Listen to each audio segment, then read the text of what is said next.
Olá, nação concurseira, professor Leite Júnior resolvendo questões da ESAF para o concurso do ATA, né? Ministério da Fazenda, aqui questõezinhas da ESAF que a gente começou na aula passada, a gente resolveu 5 questões, mas foram 5 questões barra pesada, né? Foram 5 questões pesadas que nos levou 2 horas de aula. Mas é isso mesmo, a ESAF ela funciona desse jeito, ela traz um certo nível, né, de conteúdo para que um nível elevado para que a gente possa, né, ter que estudar um pouquinho mais. Mas nada que a gente não consiga resolver por aqui. Então, o que é que nós vamos fazer aqui hoje? Nós vamos continuar, né, na nossa questãozinha de número 50. E lembrando que vocês, como aluno Gold, né, quem é aluno Gold pode ter acesso à reprise dessas aulas e rever essas aulas quantas vezes for necessário. Então, vamos aqui para o nosso bloquinho de questões. A gente parou aqui na questão de número 51. E a questão 51, ela traz o seguinte aqui para a gente, né? Vamos aqui diminuir para a gente poder ver o que é que está escrito. Analise as seguintes afirmações relacionadas a conceitos básicos de informática e gerenciadores de banco de dados. Esse título da ESAF é muito lindo, né? Eu já falei isso na aula passada. Conceitos básicos de informática. Ela traz aqui uma representação de um gerenciador de banco de dados. Então vamos lá. E tem um que é que ele diz aqui para a gente. Um SGBD, Sistema de Gerenciamento de Banco de Dados, isso é o que significa a sigla, né? E às vezes em algumas provas, em algumas definições, vem um R aqui no final.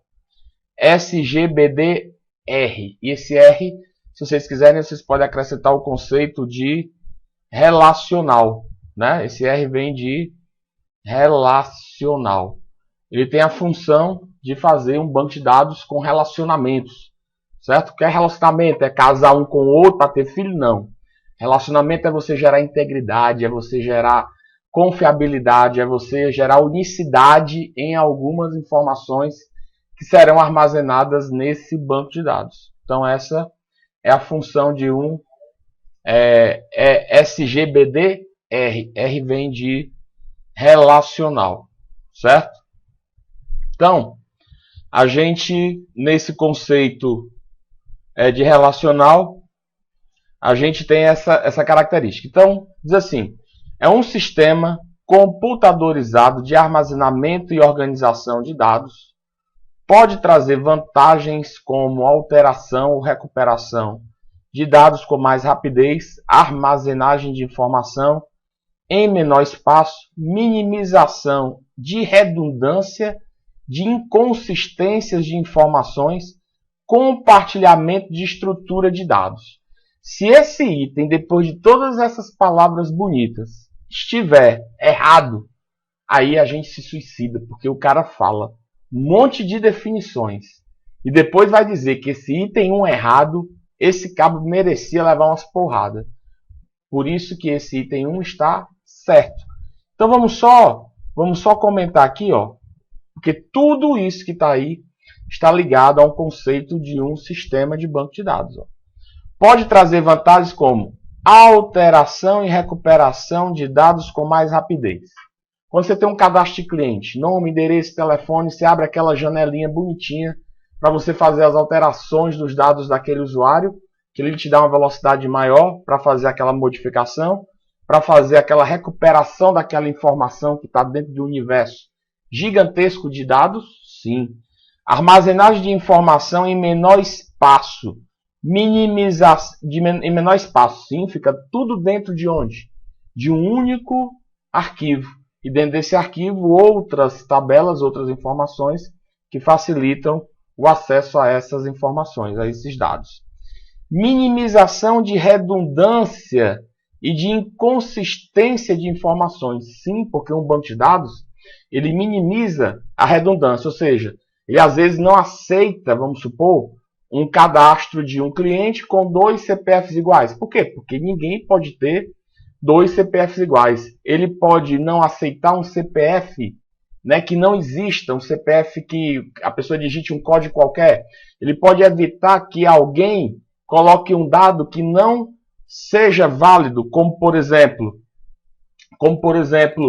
digitar no telefone letras, né? Só digita no número de telefone números. Então isso gera, né, consistência e evita redundância de informações. Compartilhamento de estrutura de dados, ou seja, você pode fornecer essa estrutura de dados a outros sistemas para que ele possa trazer essas informações, tá? Então esse item 1, beleza, tranquilo, está correto. Tem aqui uma perguntinha da Raquel já perguntando o seguinte: Prof, esse SGBD roda no Linux também ou só no ambiente Windows? Roda em qualquer ambiente, Raquel, não importa. Por exemplo, vou dar um exemplo aqui de um SGBD. Eu estou falando SGBD, né? Mas vou dar um exemplo aqui bem simples, que eu já comentei esse recurso, esses itens já em outras aulas, né? Então, de uma forma aqui bem light, bem tranquila. No nosso Microsoft Office, certo? Quem é o SGBD? O SGBD do Microsoft Office. E quem é o SGBD do BR Office? Bora, alguém me diga aí alguma coisa. Quem é o SGBD do Microsoft Office e quem é o SGBD do BR Office, para escrever aqui. Porque a gente vai interagir. Eu estou aqui, mas vocês estão aí do outro lado podendo interagir. Então, vamos ver aqui quem já respondeu. Sônia, cheguei a tempo, estou assistindo. Ah, beleza. Então eu quero saber qual é a resposta. Quem é o SGBD do Microsoft Office? Um exemplo de SGBD, Elano, você pegou pesado agora, né? Você pegou pesado. Você tem Oracle, você tem SQL, você tem MySQL, você tem Postgre, tem um monte. Mas me dê a resposta aqui em cima do que normalmente pode cair na prova, que é do Microsoft Office e do BR Office. Bora, alguém me diga alguma coisa? Se ninguém vai dizer, eu vou responder. Do Microsoft Office nós temos o Access, certo? E do BR Office nós temos quem? Nós temos o Base. Então aqui nós teríamos o SGBD, né? Sistema de Gerenciador de Banco de Dados do Microsoft Office, certo? Beleza, a Raquel respondeu aqui, né? O Base, e nós temos o Access no Microsoft Office e o Base no BR Office. Perfeito. Então você já entendeu. Já estou respondendo a sua pergunta. Ó. Você perguntou se só roda no Linux ou no Windows. Tá? Aqui, ó. BR Office, ele, logicamente, não estou dizendo que ele não roda no Microsoft Office. Mas a característica dele é ambiente software livre. E aqui nós temos o ambiente, no caso, o Windows, né? Tranquilo? Então o item 1 nos dá todas essas características. Vamos aqui para o item 2. Item 2 é o seguinte: no Windows, já é outra coisa. Tem mais nada a ver com banco de dados. No Windows, o DMA, Direct Memory Access, ou acesso direto à memória, é usado frequentemente para transferir dados diretamente entre a memória e um dispositivo periférico, como uma unidade de disco. Perfeito. Perfeito. Esse recurso funciona assim, ó. Funciona assim. A gente tem o DMA, né? Avançar aqui a página. Nós sabemos que na estrutura interna de um computador, nós temos a memória RAM. Todo mundo sabe que nós temos a memória RAM. Nós temos o processador.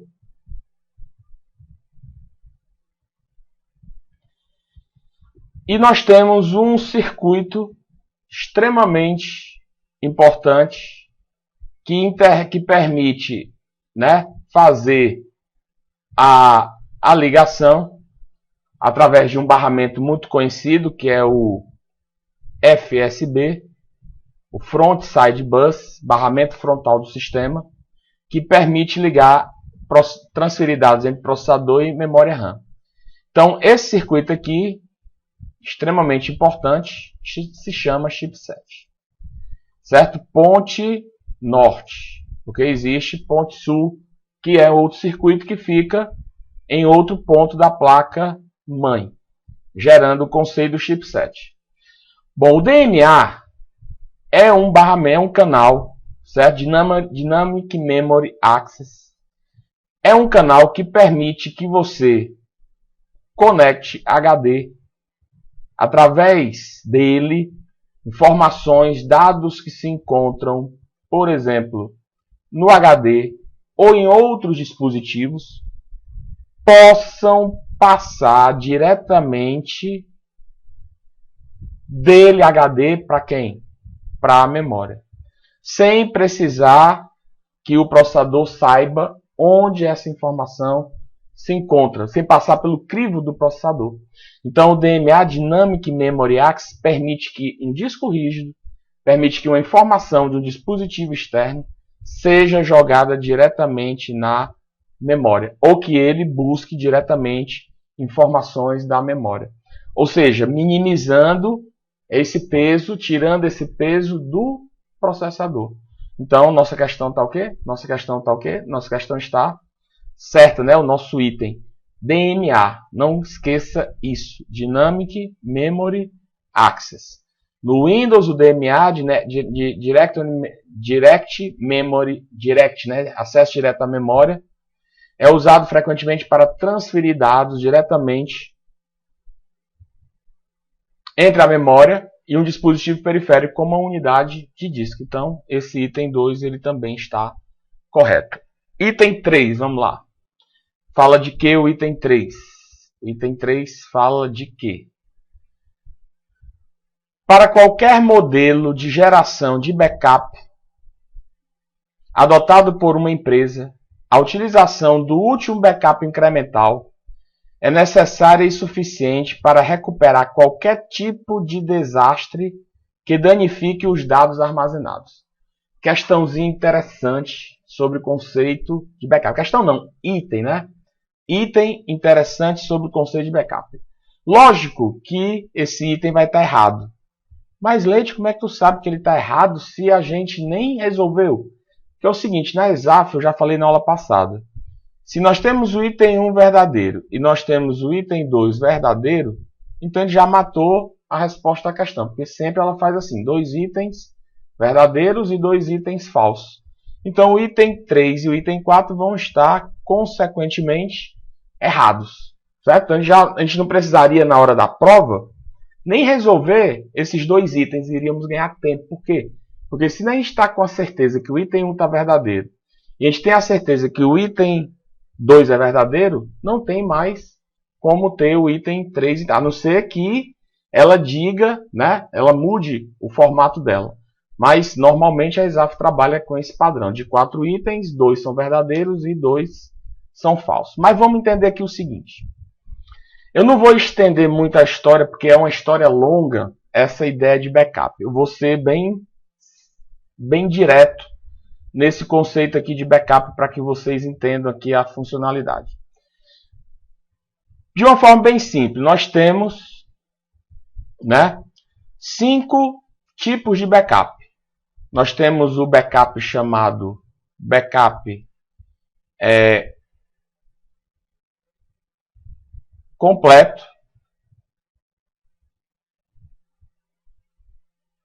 né, que é conhecido como backup do tipo cópia, backup completo ou cópia. Certo? Vou botar assim, só cópia. Cópia. O que é que ele faz? Ele vai copiar tudo. Tudo que você selecionar, ele vai lá e copia e salva numa mídia externa. Nós temos o backup do tipo diário, e esse backup do tipo diário, o nome já está dizendo, é o backup do dia. Então, você tem hoje, sendo dia 15, quando você faz um backup diário, você está fazendo o quê? Você está fazendo backup do dia. Você diz assim, sistema, backupei tudo dia 15. Ele vai lá e backupeia tudo do dia 15. Certo?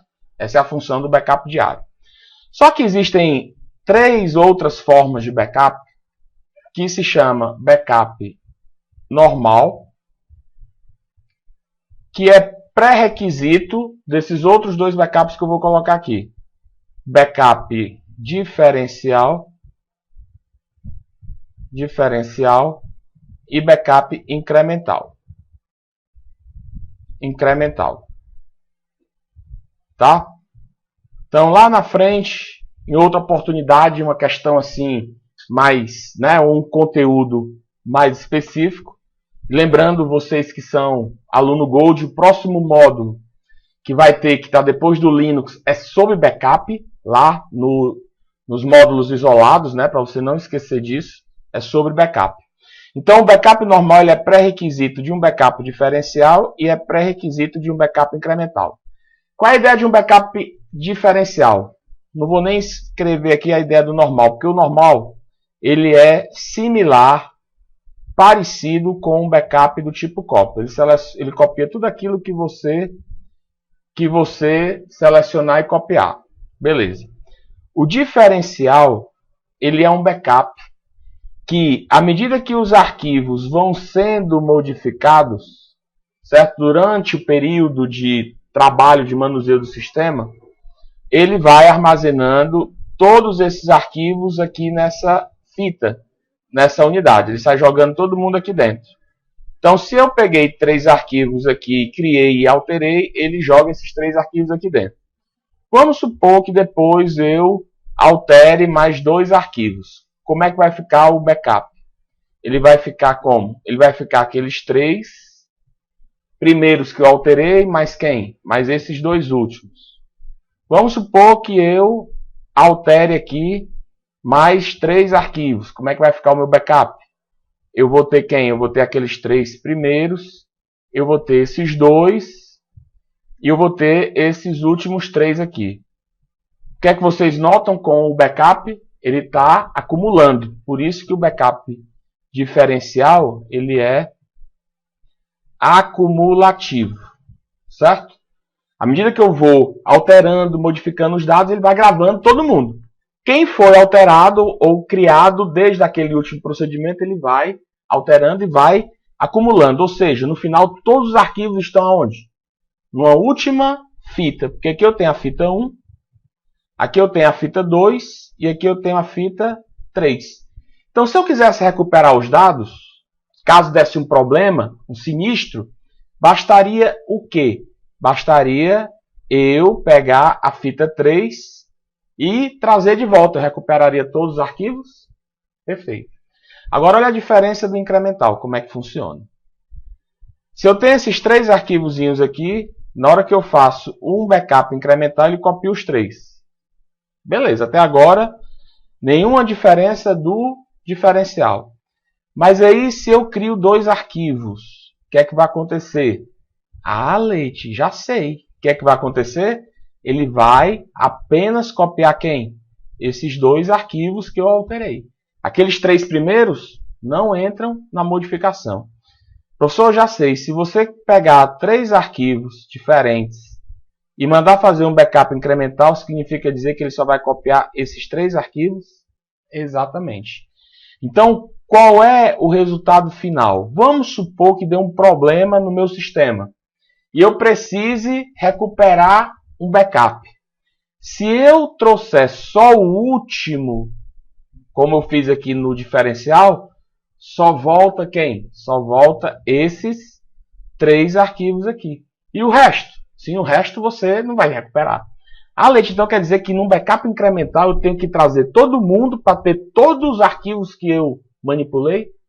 Perfeito. Num backup diferencial só preciso do último backup para poder recuperar todos os arquivos que eu modifiquei? Perfeito. Essa é a diferença de um conceito de um backup diferencial para um backup incremental. Joia? Então, a nossa questão aqui, o que é que ela diz? Bem simples. Sacou? Sacou? para qualquer modelo de geração de backup adotado por uma empresa, a utilização do último backup incremental é necessária e suficiente para recuperar qualquer tipo de desastre que danifique os dados armazenados. E aí, o que é que você me diz? Com o último backup incremental, eu trago os arquivos todos, né? Eu recupero qualquer tipo de desastre que danifique os dados armazenados? Sim ou não? Não, porque a gente viu aqui que um backup incremental, certo? Eu não vou conseguir isso. Eu vou trazer apenas quem? Com o último backup incremental, porque esse aqui é o último. Esse aqui é o último, né? Esse aqui é o último, o quê? É o meu último diferencial. Então, olha a diferença. O último incremental só recuperaria quem? Esses 3 arquivos. E o último diferencial recuperaria quem? Todos os arquivos. Joia? Então, nós temos essa característica. Por isso que o nosso item 3 está falso. O nosso item 3 está falso. Joia? Então, pergunto eu, tranquilo aí esse conceito rápido sobre backup? Joia, né? Bem facinho a ideia de backup. Então vamos para frente. Vamos para frente. E o item 4 diz o seguinte: um protocolo, aqui já está falando sobre algum conceito ligado a redes, né? É um registro que consiste de todas as informações que definem um usuário, incluindo o seu nome e a senha necessários para efetuar logon.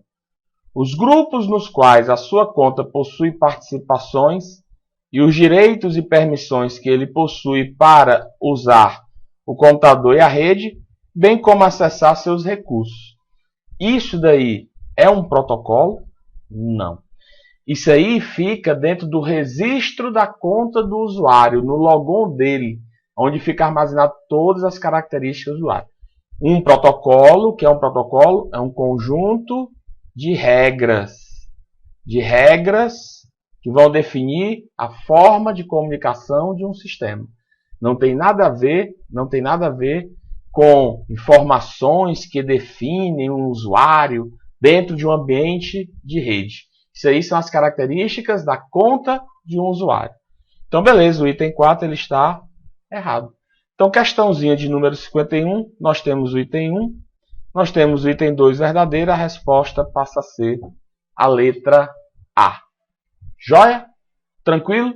Olha que coisa interessante essa questão. Essa questão, ela trouxe para a gente recurso de banco de dados, trouxe recurso relacionado a hardware, no quesito, né, acesso dinâmico à memória, trouxe para a gente um conceito de backup, trouxe um conceito de protocolo, ou seja, uma questão extremamente multidisciplinar. Então a gente fez uma viagem aqui, ó, em 4 conceitos básicos, né, segundo a questão falou, ligados à informática para concurso. Então vamos aqui para a próxima questão. E essa nossa próxima questão será a questão de número 52.